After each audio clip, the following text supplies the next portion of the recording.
What we love about this league is that we are comprised of players that are also influencers, whether it's gaming, whether it's fashion, whether it's fitness, whether it's cooking, whether it's parenting.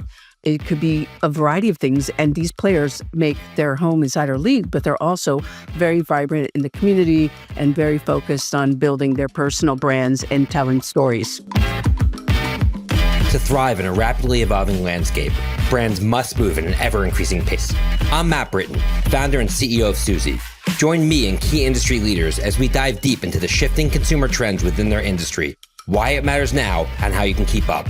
Welcome to the Speed of Culture.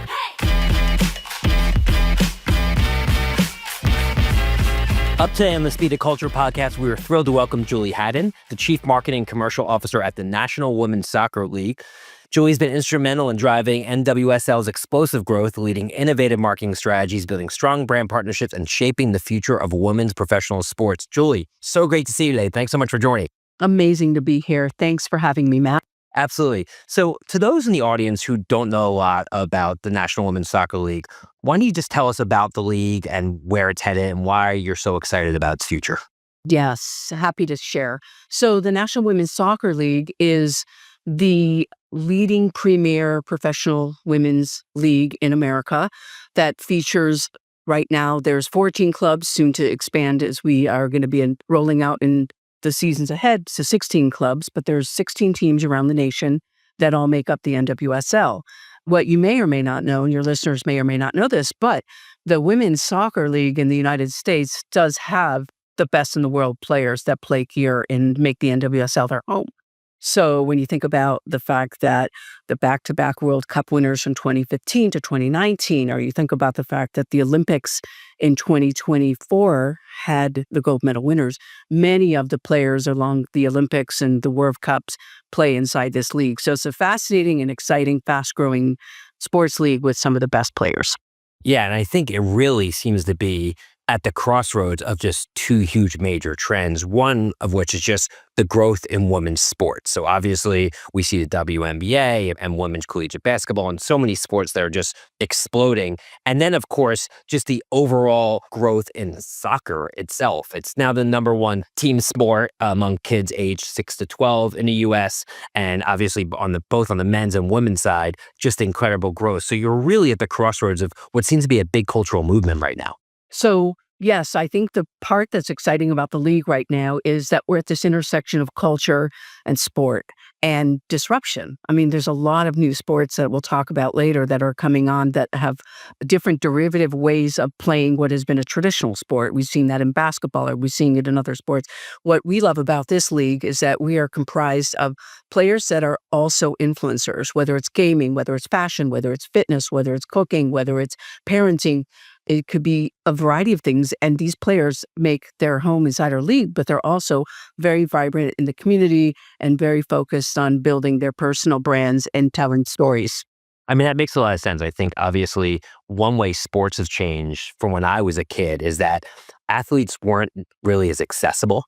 If you look at something like professional football, you barely even got to see most of the players besides maybe Joe Montana. You know, they're behind helmets on these huge fields and stadiums. And now fast forward to today, because we just had actually Tim Ellis, the CMO of the National Football League, on the podcast. He was telling us that basically people are consuming sports differently, and a big part of it is the athlete engagement with the fan. They're sharing their interests, they're sharing their other ventures, and then ESPN is showing what they're wearing while they're walking in to the stadium before a game starts. And I think all that, what I think that does over time is it brings the athlete more in the center of the cultural zeitgeist and the conversation point. And obviously we know sports is ultimately about people and people's personal trials and tribulations. So I'd imagine your ability to extract those compelling stories from the athletes is going to be incredibly important at you drawing people in and getting them to essentially care more. Well, what we learn a lot is that people know we've got 4 broadcast partners. Our games are accessible and you can watch any NWSL game, whether it's on ESPN, whether it's on CBS, whether it's on Scripps Ion or Prime Video. Those are the when to watch and the where to watch that we do a lot with our marketing program, but the why to watch and the who to watch. So it's beyond just the competition or the athleticism or the dynamic real-time entertainment that makes soccer such a beautiful game. It's actually the players as influencers. It's what Tim called in that podcast. And I worked with the NFL as part of the NFL for many years. And Tim always would talk about this as helmets off. That strategy transcends our league as well. It's just as much about who these players are beyond the pitch, beyond what they're doing. You mentioned walk-up videos. You mentioned their fashion, their swag, what they're doing as, again, offline, and others follow them because they're such a great influence and a great beacon for so many people, especially young girls that want to be pros one day. Yeah. I would also imagine a big part of your success is how you package the content up to the younger audience in ways that they gravitate towards consuming entertainment content. Very much so. One of the best things, to your point, we have a group of people that we have a social influencer group, and led by one of then NFL colleague, actually, who has based in LA, runs this department for us. Her name is Jordan Dolbin, now Jordan Jones. And one of the great things that Jordan has done with her team is they find ways to be culturally relevant and pull into moments that are happening offline or off into other parts of culture that might not actually have anything to do with soccer or our game. For example, last week with the Met Gala, I should say, there were fashion pullouts that came from like some of the greatest hits from that night. And then we made some content that showed how did these look like our kits inside the field. So there was a couple that showed like the Washington Spirit kit, and they have this one really interesting design. And how does that line up to something that's happening in the Met Gala? Or when we do releases, we make them tentpole moments. So every year Nike makes bespoke kits for us with all of our 14, now 16 clubs, where you do an unveiling of it, or the 14 that we've had last year and the year before. You're able to see the heritage, the culture, the story, the community that makes up what is part of the kit. For what is germane to Chicago is going to be a lot different than what would be Angel City's kit, for example, has all about these fun places in LA that are cool and part of the community that makes LA such a rich, vibrant city. Absolutely. And I know that partnerships are obviously incredibly important. And some of the partnerships you guys have had, I just think are really great and frankly are like a blueprint for how any brand should go to market. Overtime, I know, is a media platform that you've partnered with. And we actually had Dan Porter, the CEO of Overtime, on this podcast as well. So we're getting a lot of the movers and shakers in sports, obviously, on the podcast. But I know that you've partnered with Overtime to deliver exclusive content and behind the scenes access to over 100 million followers of Overtime. Why is a platform like that important to building awareness for the league? Yeah, I mean, first of all, Dan's an incredible entrepreneur. I had the chance of working with him years ago at Zynga when we acquired his app, and he's just such an interesting mind to have in the sports world right now because he brings innovation and new ways of gamification and engagement. And that's exactly what we love about a partner like Overtime. I mean, their game-changing content is with the first time they've worked with a professional women's league. The second thing that we love is we give highlights, and we're giving a variety of content and moments that we're able to pull in from, whether it's the regular season, whether it's the championship, the playoffs, even the Challenge Cup. We're giving highlights to the audience at Overtime that has over 100 million social media followers, and game highlights and behind the scenes content. So again, it's getting back to the point earlier. It's like you can understand the where to watch and the when to watch, but this helps infuse the why to watch. I mean, one of the best cuts and the best clips, for example, when you get to see the NWSL content is in the partnership like Overtime. You're able to go in there and you're able to see how a goal like Marta's epic goal from the end of last season, which I will give you the access to share with your viewers because it is so iconic, but she juked past many defenders and she was able to score, which became the winner that took her into the championship. And so by able to see the athleticism and the competitiveness of what a player who's from Brazil like Marta, who's iconic there and plays inside our league, it opens up the aperture to more people to become fans. You get to see it, you get to understand the game, and you get to understand that the best players do play inside the NWSL that are around the world inside our league. Absolutely. I mean, Julie, as I hear you talk, I mean, as a father of two daughters, like I just think what you're doing and what the NWSL is doing and WNBA and pushing women's sport is so important because when I was growing up, it wasn't really aspirational for women to be athletes, and it wasn't looked at the same way. And sports is so important, especially for young people, to develop a sense of self, a sense of teamwork, discipline, pride, leadership, all those things. And having a league like yours be aspirational for young women and girls to go in that direction, whether they end up in the league or not, really almost isn't the point, because it gives them those lifelong skills. And the athletes that you have on the field really are the idols they look up to go in that direction. Yeah, it's interesting, Matt. Some of the early work I did in my career in sports earlier when I joined the NFL, we did a program which it was called In the Huddle, and it was all about how a lifetime of skills comes from playing competitive sports, whether you're in the boardroom, whether you're an executive, as a leader, as you make your sport into becoming a pro, or you become anything in business or government or community. There's so many things that you learn from being an athlete. In fact, when I hire people, it goes higher on my list of who would be a great candidate because I see that they know how to play team sports. You have to face getting your ass kicked, and you have to be resilient, and you have to face failure, and you have to face adversity. And these are skills that really help you with the grit and the knowledge for your lifetime. And so that's why I feel very strongly about a lifetime of skills, because there actually is research from Ernst & Young that talks about that. And again, I'm happy to link you to it. Madeline can get it. But the lifetime of skills that you get from being an athlete, there is legitimate research that is in this Ernst & Young report from a few years back that shows how you are apt to be much more successful because of being an athlete early on. For sure. Talking about women's success, another very successful entrepreneur that your league is partnered with is Alex Cooper, who obviously is behind the Call Her Daddy podcast and has become a cultural phenomenon in her own right, obviously interviewing presidential candidate Kamala Harris before the last presidential election, showing her influence. How important is new mediums like podcasts and partnering with Alex and her properties in terms of diversifying your reach to reach the new fan and your future fans? Yeah, I mean, what's exciting about the different forms of media that we're getting involved with, whether it's podcast or whether it's a docuseries. We had our first ever NWSL docuseries that was it's called For the Win, which was part of Crime Video that we worked with Connor Shell and Words and Pictures on.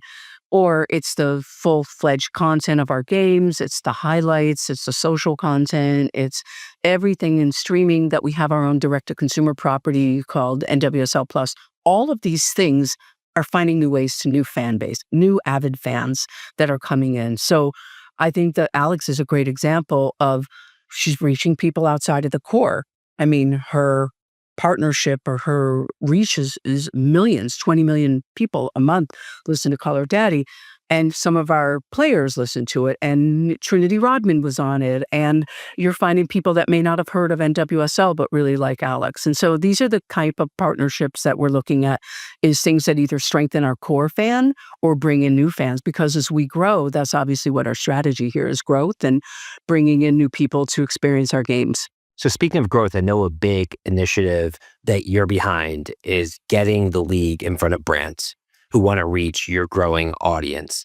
Talk to me about your sponsorship platform, the benefits that it offers to brands, and what are some of the ways that you think brands can take advantage of your continued fan engagement? Yeah, I mean, what's great about us is that we're small and we're nimble, so we can develop really interesting programs for brands. So one of my most favorite brands that we have just developed a partnership with recently in 2025 was e.l.f., for example, e.l.f. Beauty. And so the program with e.l.f. is going to be a mission. They're change makers, we're change makers. We have a joint vision, if you will, to bring in a diverse and equitable playing field for our fans and for their customers. And so we created a program actually called Glow for Glory, which will be launching later this year. It's an open tryout in key NWSL markets to find the next young talent. So I internally was calling it our American Idol, but it is a version of how do you get to be a pro, and it's going to engage parents and engage kids and engage fans of e.l.f. that may not have known about NWSL, or people that know about NWSL but never thought that they can find a way onto the pitch and become a pro or get the exposure they need. So I think these are just a great example of things that we can work together. We're working with Football Co. on that program. Billie Jean King Enterprises is involved in that. But we're able to build really bespoke solutions to potential partners. Another one that I love in bolstering our commitment to mothers, both on and off the field, is Bobby. So we have dedicated on-site feeding and lactation areas for mothers at the championship game in 2024 in Kansas City. We're getting on-site activations that 2025 and 26 seasons where we're presenting an annual Parents' Day award to each seasoned one parent for each NWSL club. So, I mean, our partnership with Bobby speaks volumes because these are not really traditional type of sports. They're not necessarily a beer brand or a car brand or something. And by the way, I would love beer brands and car brands, but we are also looking at other ways to find new solutions for marketers that want to try to do something that's a little more disruptive because we have a very much a challenger brand DNA and ethos. You have a challenger brand, but at the same time, I mean, I think there are very few paths to engage with consumers, especially younger consumers, because they are spread out in so many different places. They're on TikTok, they're at live events, they're streaming and doing all these things. And advertising on linear television doesn't traditionally work unless that you have live sports. I mean, live sports is the last bastion of live entertainment, and you have kind of everything going for you in terms of being culturally relevant, as well as having this live sports aspect to really drive that engagement, that water cooler discussion, et cetera, and put somebody's brand right at the center of it. Yeah, it's funny you say that. Marianne Turk, who was our COO at the NFL, always used to say, sports is the last reality TV, or it's the ultimate reality TV. And I really like that. I say that and think about that a lot because it is not something that you ever want to be setting your DVR for if you can avoid it, because I feel that the collaboration to be able to have the banter when I'm watching the Final Four and I'm seeing the last minutes of a game and I'm talking to my college friends because we're rooting for one school versus the other, or the ways that we watch our games, even at the league. So there's people in the stadiums that are there that are texting with me that are saying, oh, did you see this? Did you see this? How does it look on TV? Like, this is not something you find in traditional linear or even some of the things you'll see with more traditional programming.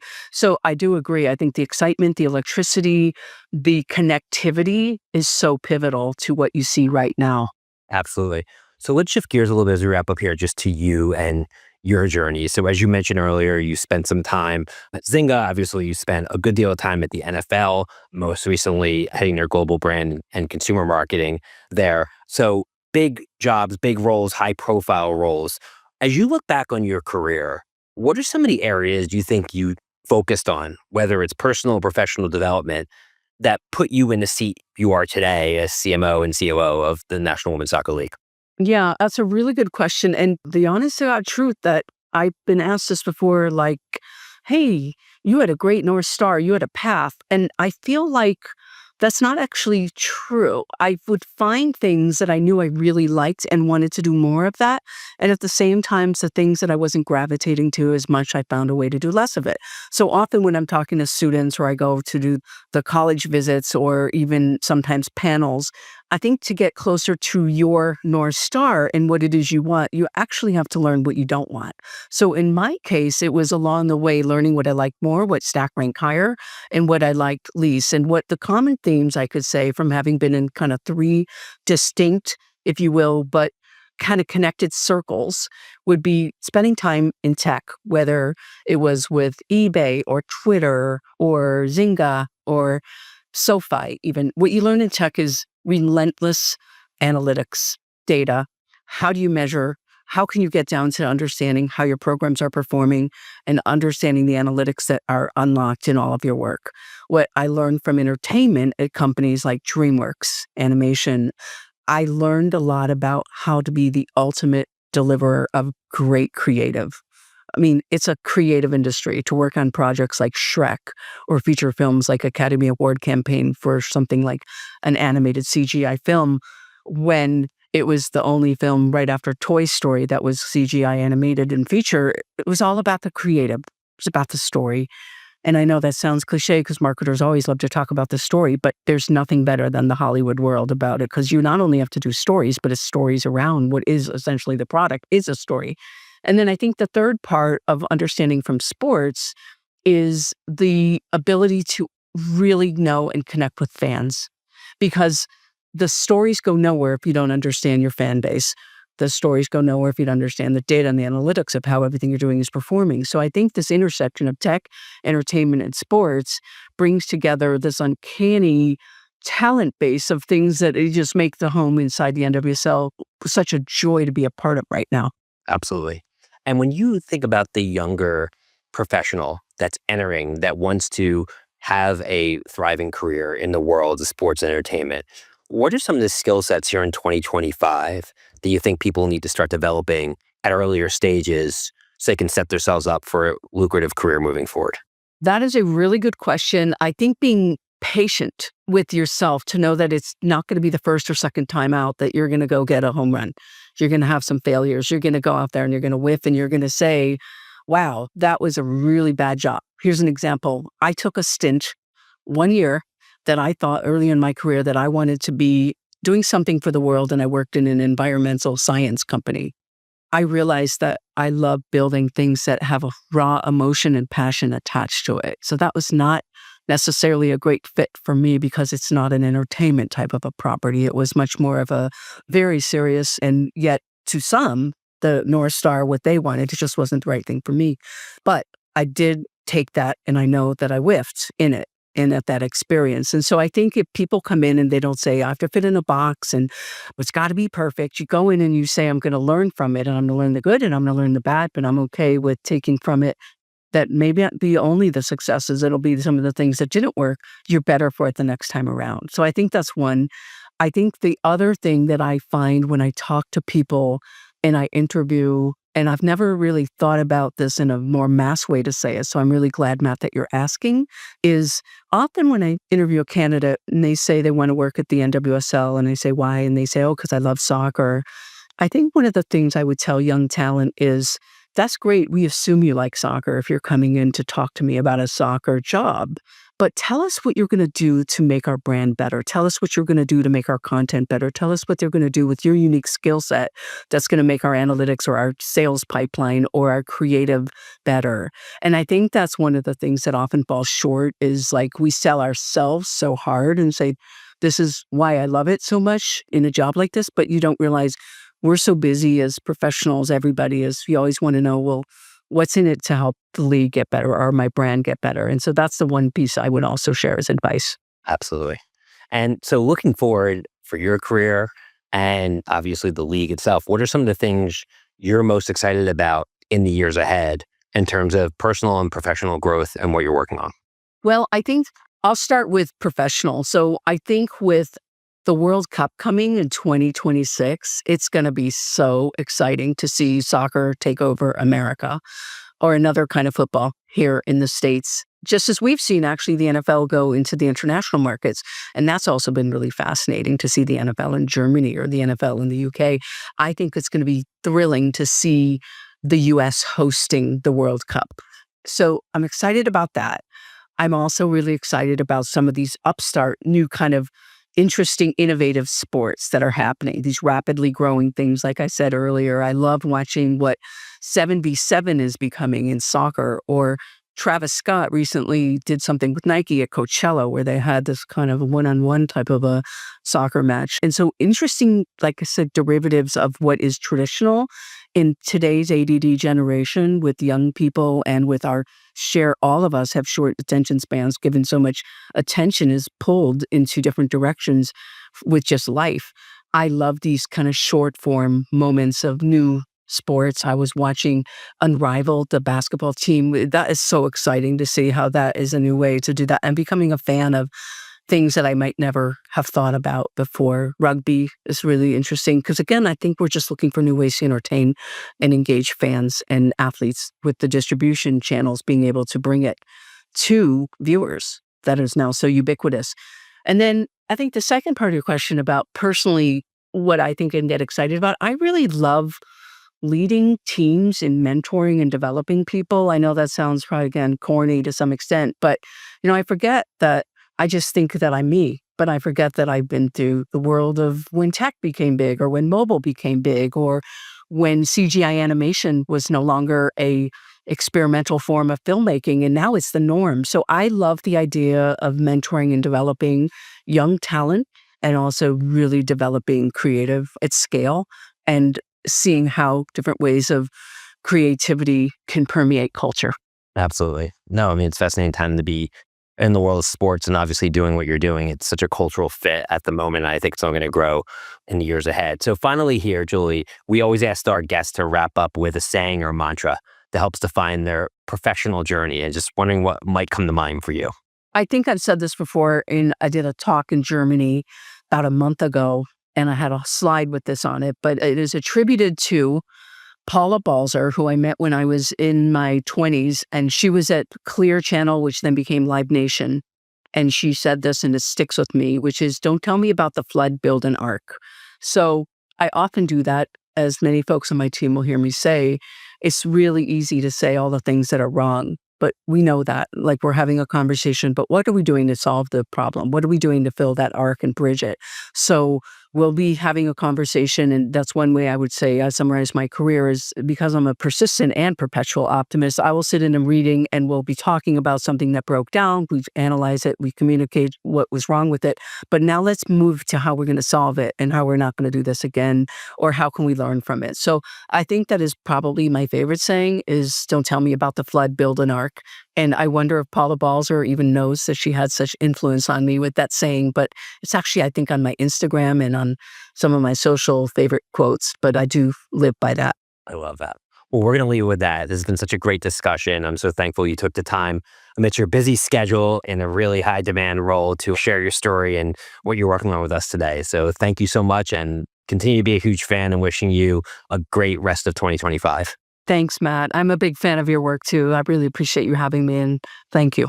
You're welcome. On behalf of Suzy and I, team, thanks again to Julie Haddon, the Chief Marketing and Commercial Officer at the National Women's Soccer League, for joining us today. Be sure to subscribe, rate, and review the Speed of Culture podcast on your favorite podcast platform. Till next time, see you soon, everyone. Take care.